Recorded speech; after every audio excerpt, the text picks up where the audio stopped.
लोगों ने हमारी जर्नी कहाँ तक कंप्लीट कर ली है उस पर बातचीत पहले कर लेते हैं। फर्स्ट डे हम लोगों ने ये सीखा था कि किस तरीके से आप क्वाड्रेटिक इक्वेशंस को आइडेंटिफाई करते हो। फिर सेकंड दिन तो रिवीजन ही किया था जस्ट कि अगर आपके पास एक क्वाड्रेटिक इक्वेशन है तो उस क्वाड्रेटिक इक्वेशन को किस तरीके से फैक्टराइजेशन मेथड के वाया सॉल्व किया जा सकता है। तीसरा फिर ये था कि कल हमने जो पार्ट सीखा वो था कंप्लीटिंग स्क्वायर मेथड, राइट। तो एक बात तुम बस याद रखना कि कई बार ना तुम ऐसे स्टेप्स पे आकर अटक जाओगे जहाँ पर आपकी फैक्टराइजेशन मेथड ज़्यादा तुम्हारे लिए यूज़फुल नहीं होती है। तो देयरफॉर हम लोगों ने फिर कौन सी वाली मेथड की, आपकी कंप्लीटिंग स्क्वायर मेथड की, ठीक है। अब लेकिन जो कंप्लीटिंग स्क्वायर मेथड है, इस कंप्लीटिंग स्क्वायर मेथड को जैसे तुम देख रहे हो कि कितनी ज़्यादा बड़ी है, बल्कि है, ठीक है ना।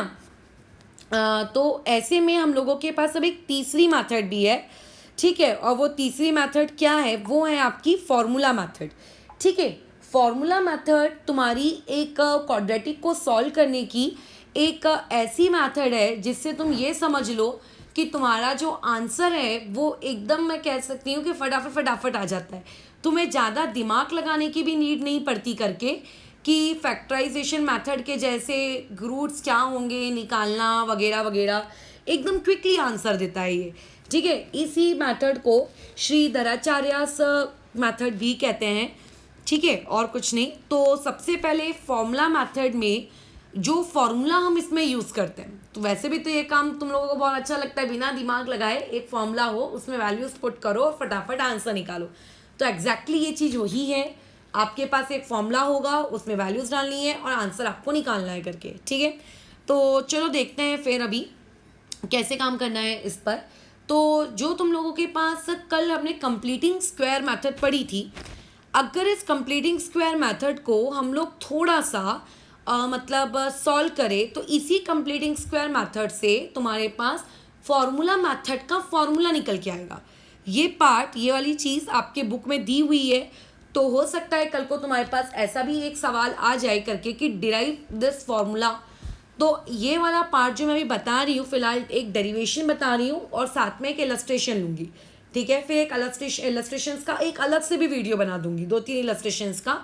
वैसे इतना इजी है कि तुम्हें इलस्ट्रेशंस की नीड नहीं पड़ेगी, बट फिर भी तो याद रखना ये डेरिवेशन वाला पार्ट तुम प्रैक्टिस करके देखना, ये तुमसे बनना चाहिए और तुम्हें भी डेरिवेशन आना चाहिए क्योंकि अपने बुक का पार्ट है, ठीक है। अच्छा, अभी स्टार्ट करते हैं हम लोग हमारा फॉर्मूला मेथड। तो हम लोगों को फॉर्मूला मेथड के लिए जो फॉर्मूला हम यूज़ करते हैं, मैं पहले ही टॉप पे लिखा देती हूँ कि अगर आपकी इक्वेशन में वेरिएबल x है तो हम लिखेंगे x इक्वल टू, अगर वेरिएबल y है तो इससे लिखेंगे y इक्वल टू, तो जो भी वेरिएबल है वो x इक्वल टू यहाँ पे रहता है -b plus minus under root of b square -4ac upon में कितना रहता है 2 टाइम्स ऑफ a, ये रहता है।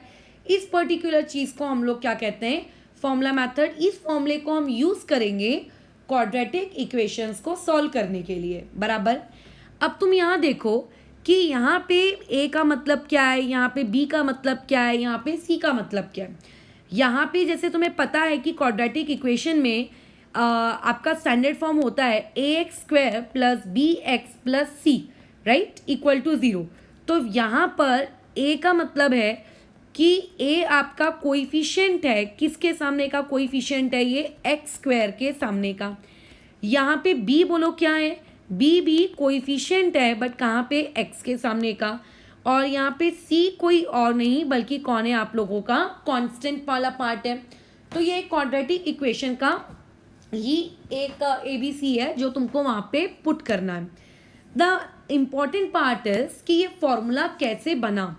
तो इस फॉर्मूले को बनाने के लिए हम लोग जो कंप्लीटिंग स्क्वायर मेथड है, उस कंप्लीटिंग स्क्वायर मेथड को ही क्या करते हैं, यूज़ करते हैं।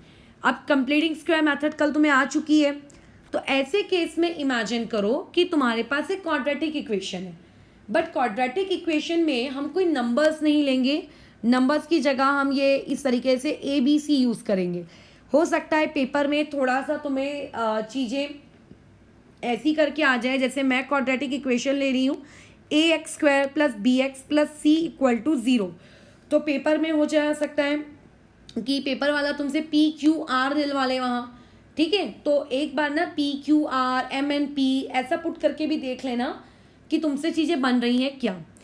तो जैसे हमें पता है कि कंप्लीटिंग स्क्वायर मेथड की जो सबसे पहली स्टेप होती है वो ये होता है कि एक्स स्क्वायर के सामने वाला जो पार्ट होता है वो एक्स स्क्वायर के सामने वाला पार्ट आपको क्या करना पड़ता है, चेक करना पड़ता है। तो यहाँ देखो एक्स स्क्वायर के सामने में लिखा हुआ है ए, तो इस पूरी इक्वेशन को तुम कितने से डिवाइड कर दोगे, ए से।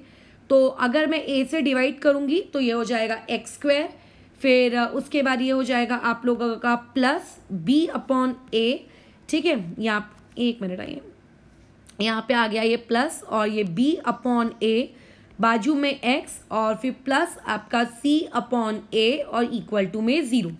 फिर नेक्स्ट स्टेप भी तुम्हें पता है क्या करते हैं हम लोग, क्या करते हैं, ये जो आपका कांस्टेंट वाला पार्ट होता है इसको कहाँ शिफ्ट कर देते हैं, राइट साइड। तो देखो यहाँ से इक्वेशन क्या बन के आ जाएगी, x square plus b upon a, फिर यहाँ पे x equal to minus c upon a, याद आ गया। इसे दे देती हूँ मैं इक्वेशन नंबर 1। फिर कल वाले अगेन प्रवचन रिपीट करते हैं। तुम्हें एक ऐसा नंबर इस इक्वेशन के एलएचएस में फिलहाल ऐड करना है जिसको ऐड करने के बाद आपका वो किसी ना किसी चीज़ का होल स्क्वायर बन जाए, राइट, याद आ रहा है। तो ऐसे में हम लोग कल क्या लिखते थे कि एडिंग के ऑन, वैसे तो मैं डायरेक्टली भी के की वैल्यू निकाल सकती हूँ, ठीक है। जैसे एक बार करके देख लेते हैं हम लोग यहाँ पे डायरेक्टली के की वैल्यू। बताओ जरा के की वैल्यू डायरेक्टली कैसे निकाली जाती है, हाफ मल्टीप्लाई बाय उस एक्स के सामने का कोएफिशिएंट। तो क्या है, बी अपॉन ए का होल स्क्वायर, तो बी का स्क्वायर बी स्क्वायर और ये आ जाएगा 4 टाइम्स ऑफ ए स्क्वायर बराबर। तो वैसे तो हमने के की वैल्यू निकाल ली, बट स्टेप्स तो हमें दिखानी पड़ेगी अकॉर्डिंग टू अवर बुक।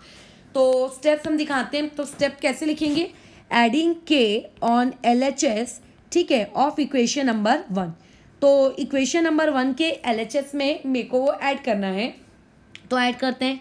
तो हो जाएगा x square plus b upon a x और यहाँ पे आ जाएगा प्लस के। अब के इस तरीके से ऐड करना है कि वो टर्म किसी ना किसी चीज़ का होल स्क्वायर बनना चाहिए। तो बताओ जरा यहाँ पे वो किस चीज़ का होल स्क्वायर लिखते हैं हम लोगों से, एक्स प्लस ए का।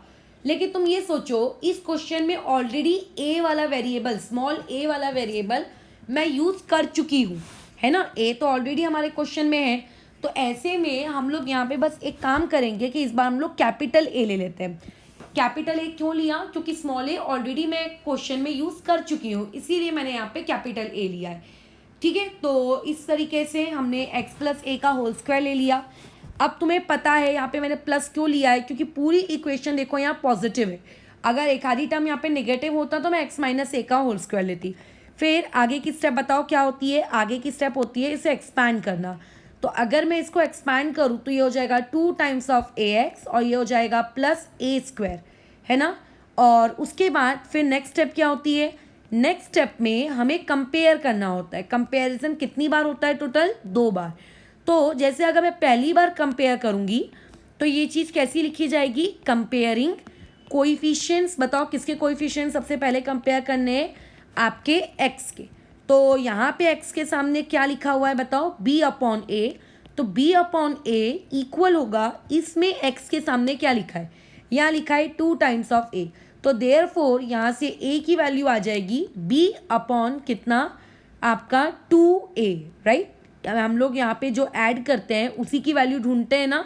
तो यहाँ पे कैपिटल ए ऐड किया है तो उसकी वैल्यू मैंने ढूंढ ली। लेकिन क्या सिर्फ कोएफिशिएंट ऑफ एक्स को हमें कंपेयर करना था क्या, नहीं, हम लोगों को बाकी कोएफिशिएंट भी कंपेयर करने हैं। तो बाकी कोएफिशिएंट्स कंपेयर करो। तो कंपेयरिंग ऑब्वियसली इस बार क्या कंपेयर करते हैं हम लोग, कांस्टेंट्स। तो देखो जरा लेफ्ट साइड में कांस्टेंट के नाम पे क्या है आपका के, ठीक है, और राइट साइड में कांस्टेंट के नाम पे क्या है, ए स्क्वायर। तो ये कंपेयर किया, बल्कि हमें पता है कि ए की वैल्यू है बी अपॉन 2a का होल स्क्वायर। तो देयरफॉर यहाँ से के की वैल्यू आ जाएगी बी स्क्वायर अपॉन में 4a का स्क्वायर। ये देखो ये आई मेरे पास के की वैल्यू पूरी स्टेप्स करने के बाद। और चेक करो वहाँ पे जो मैंने रेड से किया था क्या वही आई थी वैल्यू, राइट। कल हम लोग कंप्लीटिंग स्क्वायर मेथड में मेरे हिसाब से अगर तुमने क्वेश्चंस किए होंगे तो तुम अब कंफर्टेबल हो गए होगे इस काम में, ठीक है, तो इस तरीके से हम लोगों ने ये चीज़ निकाल ली कि कैसे आप लोगों को ये के की वैल्यू निकालनी है। अब के की वैल्यू निकाल के हम करते क्या हैं, वो जो इक्वेशन नंबर 1 होती है ना, उसके हम लोग कहाँ पे पुट कर देते हैं उसको, आपके लेफ्ट और राइट दोनों साइड में उसे ऐड कर देते हैं। तो यहाँ पे मुझे वो स्टेटमेंट लिखनी पड़ेगी कि एडिंग के इक्वल टू कितना, बी स्क्वायर अपॉन में 4 times of a square on both sides of equation number 1। ठीक है, इस तरीके से ऐड करो। अब देखो इक्वेशन नंबर 1 क्या थी, इक्वेशन नंबर 1 थी एक्स स्क्वायर प्लस फिर क्या था बी अपॉन ए एक्स, तो वहाँ पे मैंने ऐड कर दिया किसे, b square upon 4 times of a square को, इक्वल टू उस तरफ में क्या था minus c upon a plus क्या आ जाएगा वहाँ पे भी ऐड करने पे बी स्क्वायर अपॉन में 4a का स्क्वायर। अब अगर मैं लेफ्ट साइड को देखूँ तो लेफ्ट साइड किस चीज़ का होल स्क्वायर है, वो है x प्लस यहाँ पे इसको मैं क्या लिख सकती हूँ, इस चीज़ को लिख सकती हूँ b, 4 को लिख सकती हूँ 2 और a स्क्वायर को लिख सकती हूँ a, और ये b अपॉन 2a इसको मैंने लिख दिया। मैंने बीच में प्लस क्यों लगाया, क्योंकि ये सारे टर्म्स पॉजिटिव है ना। देखो अगर सारे टर्म पॉजिटिव होते हैं तो भी प्लस लगाते हैं, सारे टर्म नेगेटिव होते हैं तो भी प्लस लगाते हैं। ठीक है, लेकिन अगर इनमें से ये वाला टर्म, बीच वाला टर्म x का कोएफिशिएंट अगर मान लेते हैं आपका, या कोई भी एक टर्म अगर नेगेटिव आ जाए तो वो वाली चीज़ कैसे हो जाती है, वहाँ पे अपन माइनस लगाते हैं। ठीक है, अच्छा ये वाला वैसे काम तुम लोगों ने लोअर स्टैंडर्ड में किया होगा 7th या 8th में, जब आइडेंटिटीज पढ़ना सीखे होगे। चलो यहाँ पे काम करते हैं।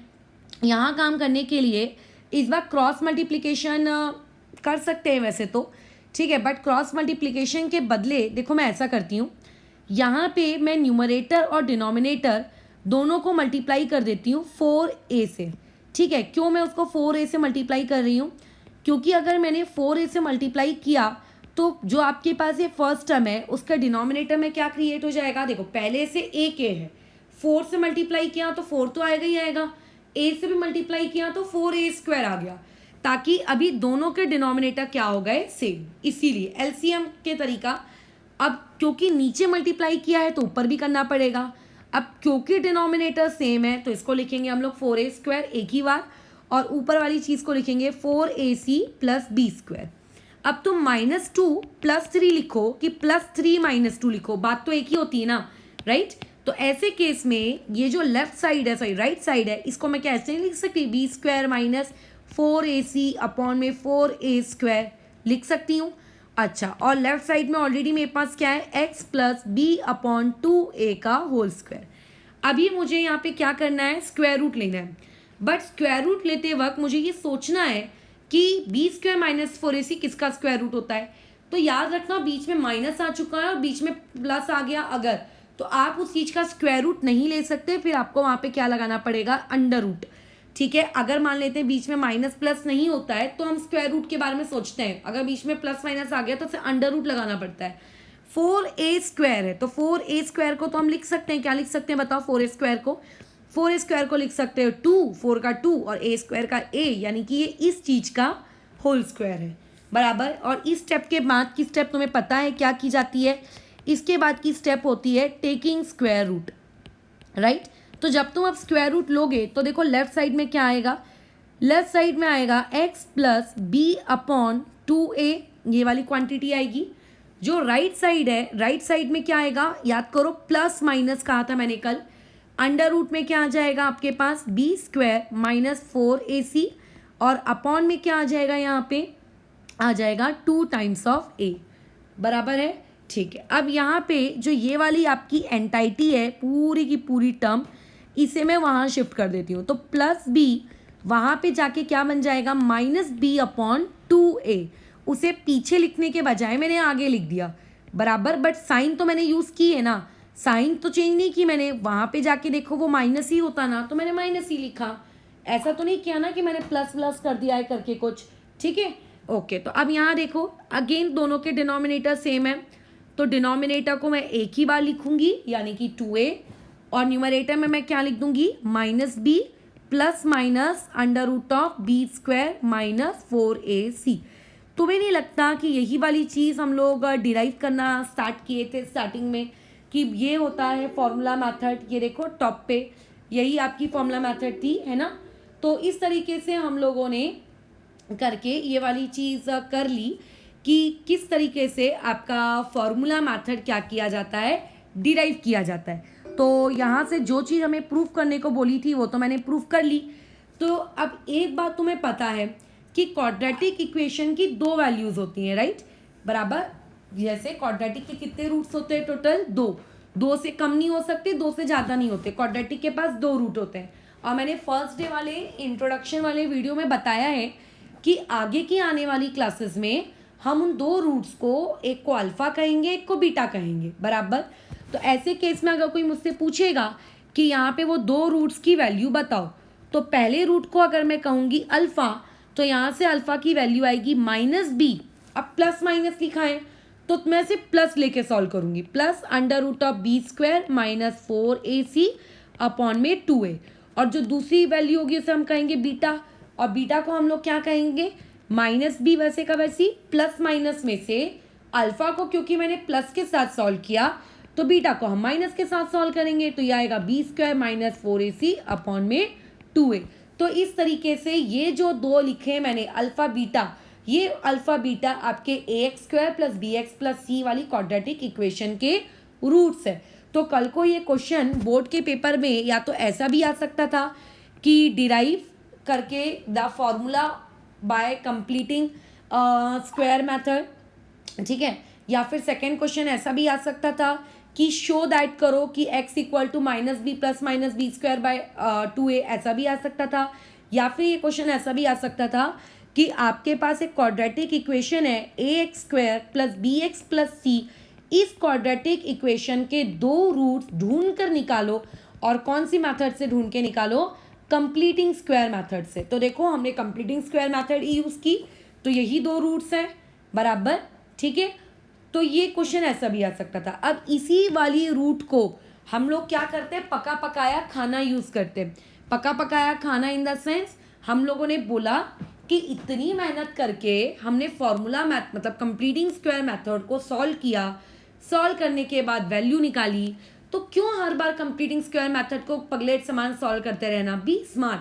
कंप्लीटिंग स्क्वायर मेथड को सॉल्व करके ये फॉर्मूला निकल के आता है। तो इस फॉर्मूले में अगर ए बी सी, ठीक है, तीनों की वैल्यूज को अगर मैं पुट कर दूंगी तो अपने आप मेरे पास आंसर आ जाएगा। तो बस इसी चीज को हम लोग फॉर्मूला मेथड कहते हैं। यानी कि अगर आपके पास एक क्वेश्चन इस फॉर्मेट का है 4x² + 5x + 1, ठीक है, तुम चाहो तो इसको फैक्टराइजेशन से भी करो, ठीक है, किसी भी तरीके से करो, आंसर सेम आएगा। बट अगर मैं कहूँगी कंप्लीटिंग स्क्वायर मेथड से करो तो तुम बोलोगे कि क्यों कंप्लीटिंग स्क्वायर मेथड में इतनी मेहनत करना, ठीक है, क्यों इतनी ज़्यादा मेहनत करना? ऑलरेडी हमारे लिए मतलब मेहनत जो आपके मैथमेटिशियन थे, इंडियन मैथमेटिशियन श्रीधराचार्य, इन्होंने करके रखी है। और इन्होंने बोला कि मेहनत मत करो, डायरेक्ट इस चीज़ में वैल्यू पुट करो। क्यों इस चीज़ में वैल्यू पुट करें? क्योंकि ये फॉर्मूला मतलब कंप्लीटिंग स्क्वायर मेथड की समरी है। जो आप बार बार मेहनत करते थे, उस बार बार मेहनत को बचाने के लिए मैंने कंप्लीटिंग स्क्वायर मेथड से एक फॉर्मूला बना दिया। इस फॉर्मूले में आप वैल्यूज पुट करो और आपको आपके दो रूट्स मिल जाएंगे। तो अब हम वही काम करेंगे और इसी शॉर्ट टेक्निक को हम लोग कहते हैं formula method for solving a quadratic equation. बस इसके लिए आपको बहुत केयरफुली ए बी सी इसकी वैल्यू क्वाड्रेटिक इक्वेशन को देखकर निकालनी है, ठीक है। वो तो तुम कर ही लोगे। अगर एक क्वाड्रेटिक इक्वेशन दी है तो क्या उसको देखकर उस चीज़ का स्टैंडर्ड फॉर्म नहीं लिख पाओगे? जैसे अगर क्वेश्चन ये तुम्हें अपने कॉपी में अगर लिखना रहता तो इसे कैसे लिखोगे कि कंपेयरिंग द अबोव इक्वेशन या फिर गिवन क्वाड्रेटिक इक्वेशन विथ, किससे कंपेयर कर रहे हैं हम इसे? ax² + bx + c = 0 से। तो अब बताओ यहाँ पे a क्या है? साइन के साथ बोलना, हाँ, साइन में गड़बड़ी मत करना। a = 4 है, b = 5 है और c = 1 है। यहाँ पे कोई झंझट नहीं है कि 4 और से डिवाइड करो, k ढूंढो, कुछ नहीं। ABC लिख लिया ना, ओके। अब एक काम करो, यहीं पर पहले ही b² - 4ac निकाल लो। मैं पहले ही निकाल लेती हूँ ताकि खिचड़ी ना मचे बाद में। तो b² - 4ac की वैल्यू यहाँ पे हम लोग निकाल लेते हैं अच्छे से, क्लियर तरीके से। तो ये हो गया 25, ये हो गया 16। तो यहाँ से b² - 4ac की वैल्यू कितनी आ गई आपके पास? 9। डन। ठीक है, अब हम लोगों के पास फॉर्मूला है। फॉर्मूला क्या है रूट्स निकालने का? पहले तो वेरिएबल देख लो क्या है। वेरिएबल एक्स है, तो फॉर्मूला हम लोगों के पास है x equal to minus b plus minus under root of b square minus 4ac upon में 2a। ये है हम लोगों के पास फॉर्मूला। इस फॉर्मूले में अगेन वैल्यूज पुट करो तो देखो माइनस साइन वैसे का वैसी, b की वैल्यू चेक करो कितनी थी 5, तो यहाँ पे आ जाएगा 5 plus minus b square minus 4ac की वैल्यू मैं ऑलरेडी निकाल चुकी हूँ, तो ये कितनी आ जाएगी 9 अपॉन में 2 टाइम्स ऑफ ए कितना दिया हुआ है आप लोगों को यहाँ पर चेक करें तो ए दिया हुआ है 4, तो 2 इंटू 4, ठीक है, तो ये हो जाएगा -5। अब अपने दिमाग से सोचना, 9th स्टैंडर्ड पढ़ के आए हो ना, अंडर रूट ऑफ 9 क्या होता है? अंडर रूट ऑफ 9 3 होता है, तो अंडर रूट ऑफ 9 के बदले आ जाएगा 3 और नीचे आ जाएगा 2 4 ज़ा 8 बराबर। अब क्या करना है, ये जो आंसर निकला है ये आपका एक्चुअल आंसर नहीं है। एक बार इसी इक्वेशन को बीच में प्लस वाले साइन के साथ सॉल्व करके आंसर निकालना है, और एक बार इसी चीज को प्लस वाले साइन के मतलब हटाकर माइनस वाले साइन के साथ सॉल्व करके आंसर निकालना है। तो जब प्लस वाले साइन के साथ सॉल्व करोगे तो ये आएगा -2/8, यानी कि यहाँ से x की वैल्यू आ गई -1/4। और अगर इस चीज को तुमने ये इसके साथ किया होता माइनस के साथ, तो इस तरीके से कुछ बना होता, तो देयरफॉर यहाँ से x की वैल्यू आ गई -1। लास्ट लाइन लिख लेना कि therefore the roots of the given quadratic equation are -1/4 and -1। देखो कितना आसान है। अब अगर तुमने यही सेम चीज फैक्टराइजेशन से की होती ना तो भी यही रूट्स आते, अगर तुम फॉर्मूला मेथड से करते तो भी यही आ रहे हैं, और अगर कंप्लीटिंग स्क्वायर मेथड से भी करोगे तो भी यही आ रहे हैं। कंप्लीटिंग स्क्वायर मेथड में ना स्टेप्स कैसे ज़बरदस्ती की ज़्यादा रहती हैं, तो ऐसे केस में फॉर्मूला मेथड मुझे तो बहुत ही अच्छा लगता है, बहुत ही सिंपल सा है। फटाफट वैल्यूज पुट करो, आंसर निकालो। हाँ, बस कोई कैलकुलेशन एरर नहीं होनी चाहिए, इतना तुम्हें ख्याल रखना है, ठीक है। तो फिर आगे बढ़े, एक या दो इलस्ट्रेशंस मैं और तुम्हें लेके दिखा देती हूँ कि किस तरीके से आपको फॉर्मूला मेथड को सॉल्व करना है, राइट। अच्छा, अब इसमें मेरे को एक चीज़ तो मैं बताना भूल गई कि ये जो चीज़ होती है ना, ये कौन, आपका बी स्क्वायर माइनस 4ac, ठीक है। इस बी स्क्वायर माइनस 4ac को हम लोग कैपिटल डी सिंबल से डिनोट करते हैं। तो कई जगह तुम्हें ये फॉर्मूला ऐसा भी देखने को मिलेगा कि -b plus minus under root of D, ठीक है, अपॉन में कितना 2a, राइट, ये ऐसे भी डिनोट करते हैं। और इस बी स्क्वायर माइनस 4ac का सिंबल क्योंकि डी है, लेकिन इसका नाम है आपका डिस्क्रिमिनेंट, ठीक है, इसको हम लोग क्या कहते हैं, डिस्क्रिमिनेंट।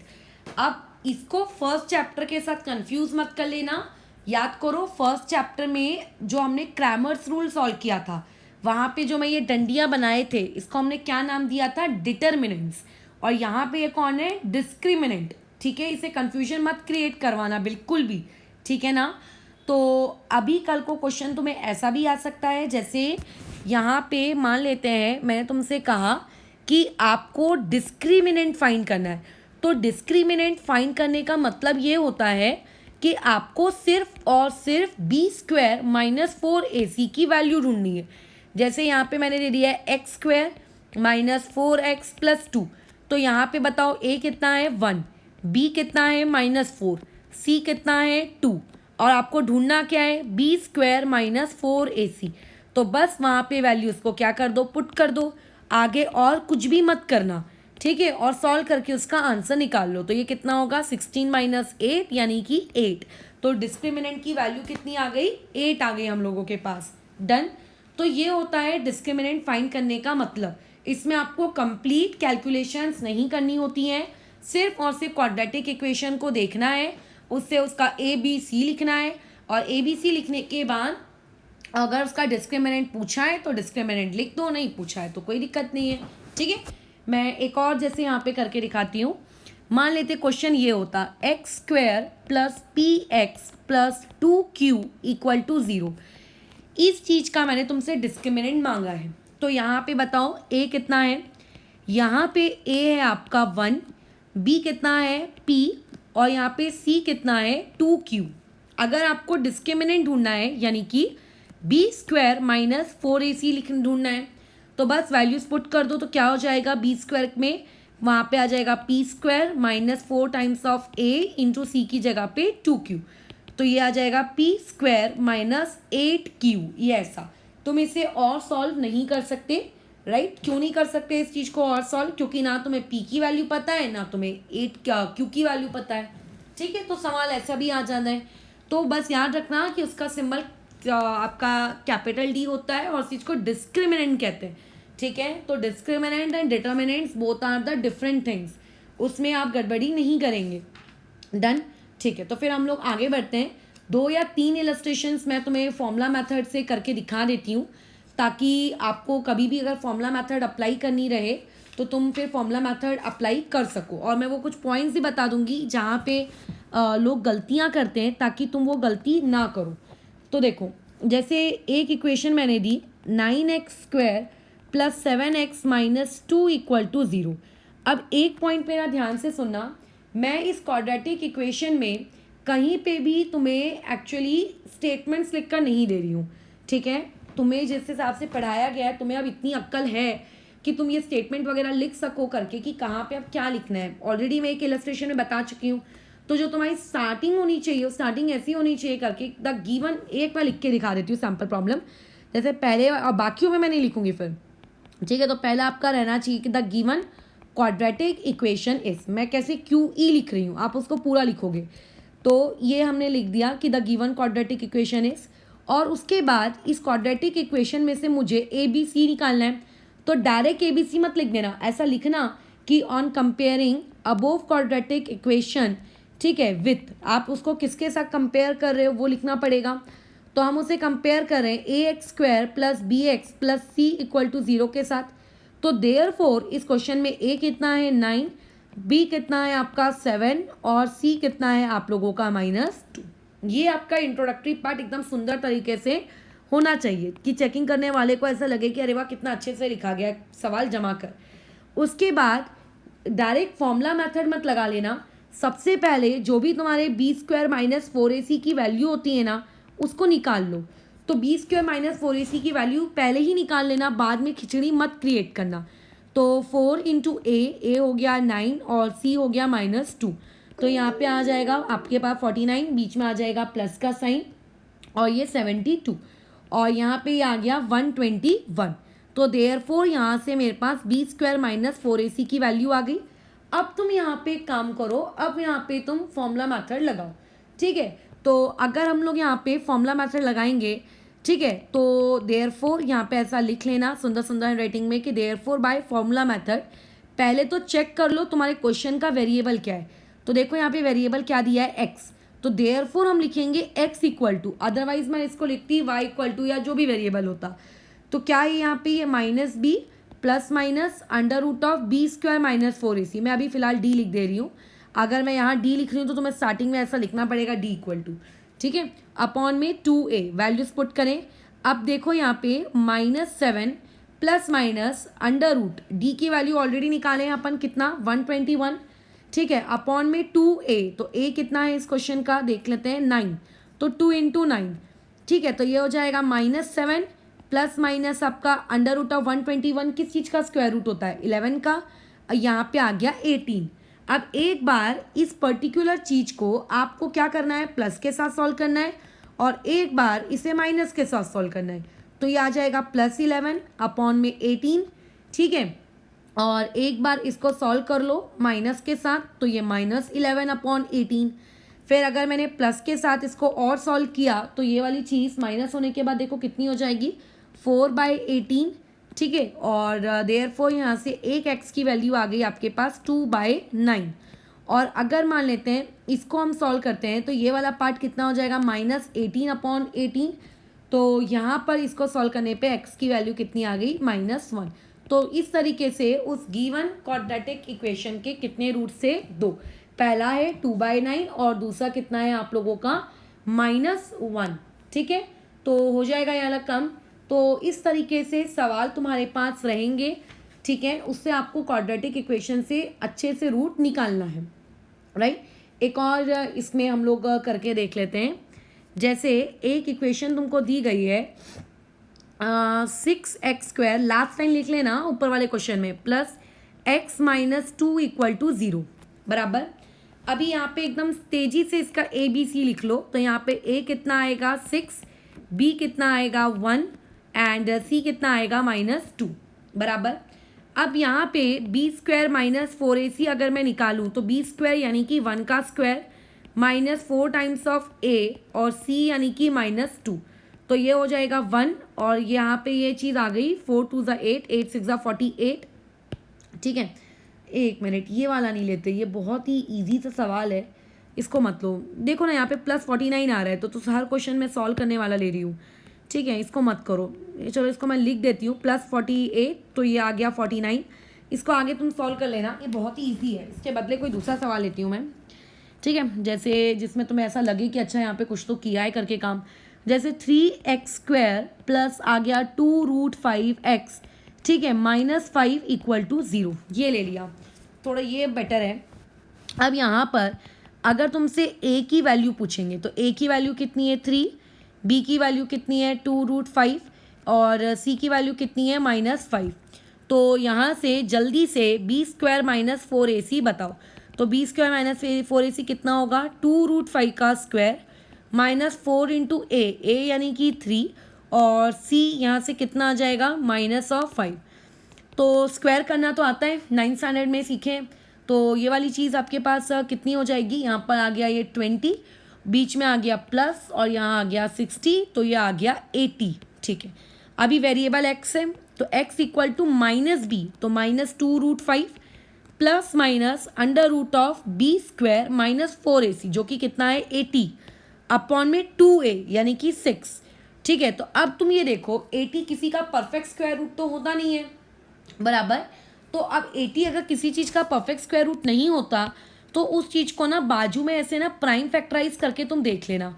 कई लोग ओरली भी निकाल लेंगे, ये प्राइम फैक्टराइजेशन वाली चीज़ मैं उनके लिए बता रही हूँ जिन्हें डायरेक्ट निकालना नहीं आता है, जिन्होंने 9th चीज़ में ये पार्ट स्किप किया है। तो देखो यहाँ पे 2 की 2 जोड़ी बन रही है तो 1, फिर अगेन यहाँ पे 2 की जोड़ी बन रही है तो अगेन 1 2, और जिसकी जोड़ी नहीं बन रही है उसको ऐसे अंदर। तो यानी कि 80 कुछ और नहीं बल्कि क्या है आपका 4√5 है। तो ये -2√5 वैसे का वैसी प्लस माइनस आपका 4√5 अपॉन में 6। अब मैं देखो यहाँ तक तो मैंने तुमको बता दिया, ठीक है, कि ये वाली चीज़ अगर सिंप्लीफाई होती है तो उसको सिंप्लीफाई करना, नहीं होती है तो कोई बात नहीं। लेकिन अब एक पॉइंट मेरा और ध्यान से सुनो, वो ये है कि आपको ये गलती कभी नहीं करनी है कि नीचे का 6 ऊपर में से किसी 2 या 4 में से कैंसिल कर रहा है। ये वाली हरकत कभी मत करना कि ये 3 ये 2 या फिर ऐसा कर रहे हो ये 3 और ये 1, ऐसा नहीं होता। अगर बीच में प्लस माइनस की साइन है तो कभी इस प्रकार से कैंसिलेशन नहीं होती है। ये सबसे ज़्यादा मात्रा में मिस्टेक किया जाने वाला पॉइंट है। ठीक है, आप उसको कैंसिल नहीं कर सकते। अगर कैंसिल करना है तो मैं बताऊंगी कि इलस्ट्रेशन से कि कैसे कैंसिल करना है, बट इस तरीके से कैंसिलेशन मत करना। ठीक है, ठीक है, तो देखो अभी ये चीज़ सॉल्व हो सकती है क्या? हाँ, -2√5 और 4√5 एक दूसरे से कैंसिल होते हैं। तो अगर मैंने एक बार इस वाली चीज़ को प्लस के साथ सॉल्व करने का सोचा, ठीक है, और एक बार इसी चीज़ को हमने किसके साथ सॉल्व करने का सोचा, माइनस के साथ बराबर। तो जब प्लस के साथ सॉल्व करोगे तो 2√5 अपॉन 6 और जब माइनस के साथ सॉल्व करोगे तो -6√5 अपॉन 6।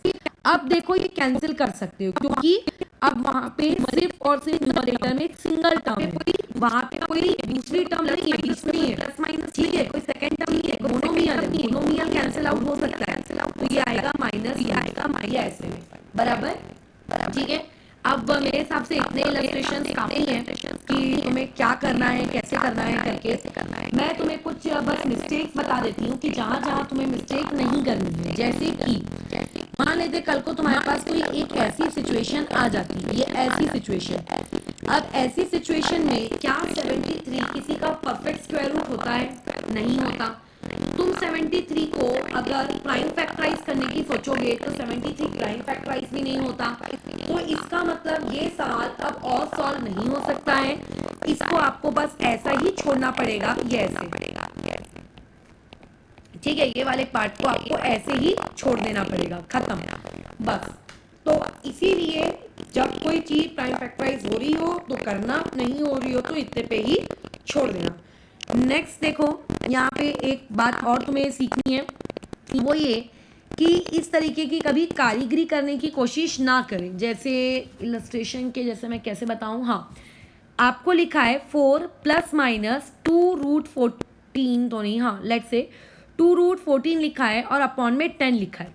तो कई लोगों के हाथ ना इस काम को करने के लिए बहुत तेज़ी से आगे बढ़ते हैं कि 2 1 और 2 5 या फिर ये 2 2 या 2 5 तो याद रखना, ऐसे में अभी फ़िलहाल आप कैंसिलेशन नहीं कर सकते।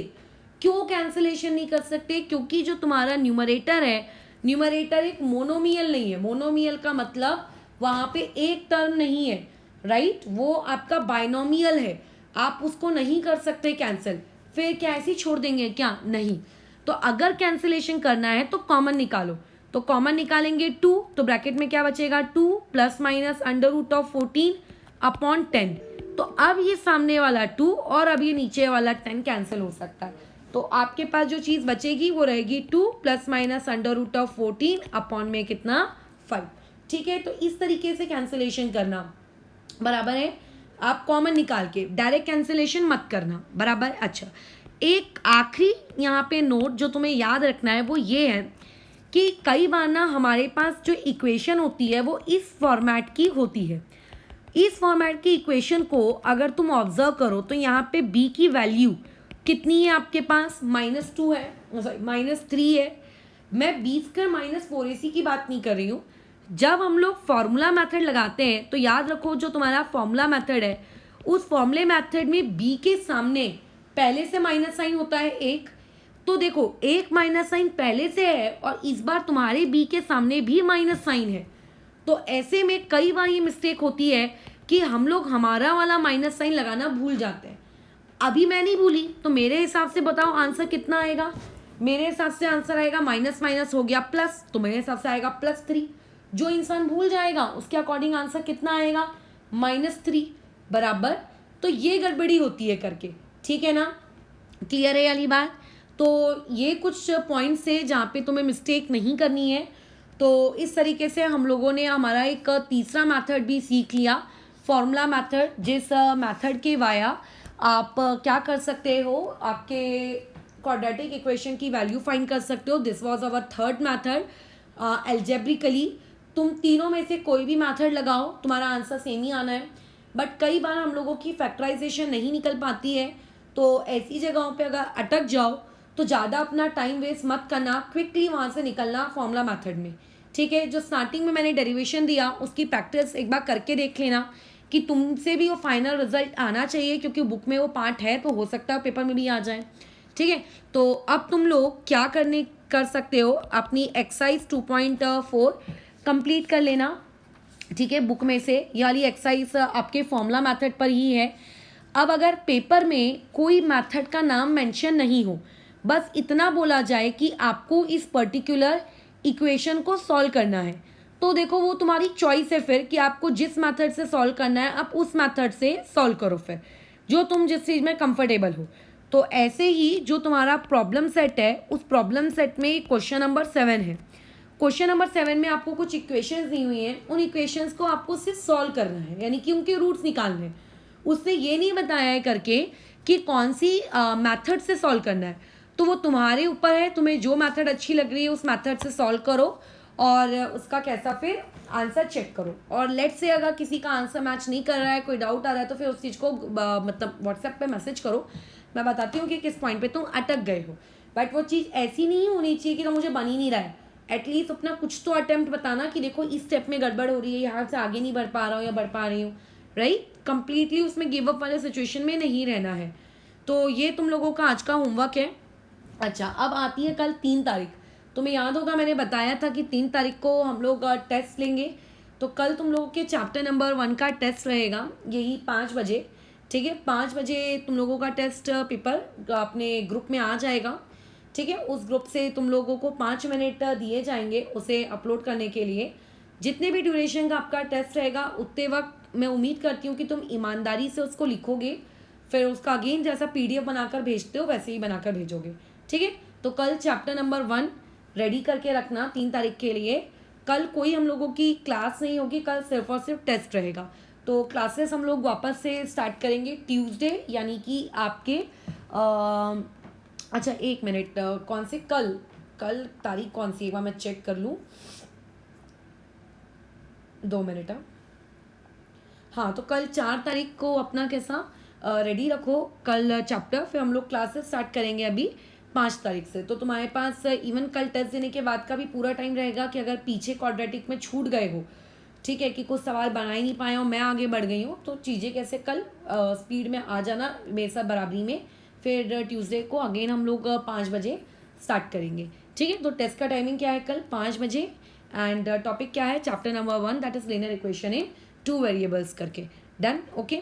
तो ठीक है, ये तुम लोगों का होमवर्क है, देख लेना मैंने जो जो पॉइंट पे बोले हैं वो गलतियाँ बस मत करना, और ये वाली एक्सरसाइज तुम अटेम्प्ट करो। इन केस कोई डाउट आता है तो फिर बताओ, ठीक है।